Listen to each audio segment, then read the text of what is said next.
PSU উত্তর দিনাজপুর জেলা পঞ্চম জেলা সম্মেলন অনুষ্ঠিত হলো কালিয়াগঞ্জের এনএস রোডে অবস্থিত আরএসপির কার্যালয়। আগামী 19-20 এপ্রিল পিএসইউ রাজ্য সম্মেলন অনুষ্ঠিত হতে চলেছে কলকাতার মৌলালির যুব কেন্দ্রে। তার আগে রাজ্যের প্রতিটি জেলায় সম্মেলন করা হচ্ছে। এদিনের সম্মেলনে উপস্থিত ছিলেন পিএসইউ এর রাজ্য সম্পাদক কৌশিক ভৌমিক, আরএসপির জেলা সম্পাদক ভাষণ রায়, আরএসপি নেতা দেবব্রত কর, বিদায়ী পিএসইউ এর জেলা সম্পাদক তাপস ভট্টাচার্য এবং সভাপতি সঞ্জয় গাঙ্গুলি সহ অন্যান্যরা।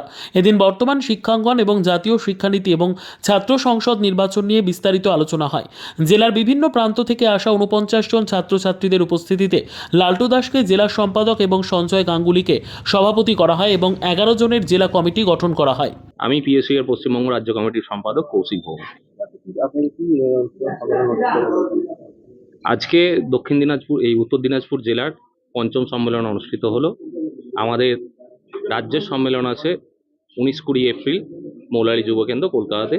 সেই সম্মেলনকে সামনে রেখে আমরা জেলাগুলোতে রাজ্যের প্রতিটা জেলাতেই আমাদের সম্মেলন সংগঠিত হচ্ছে। সেই একইভাবে জেলাতেও আমাদের সম্মেলন সংগঠিত হচ্ছে।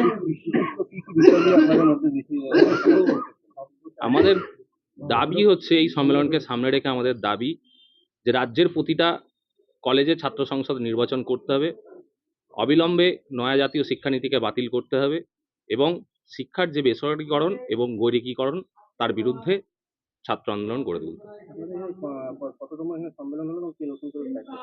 আমাদের এখানে পঞ্চম জেলা সম্মেলন সংগঠিত হলো আজকে।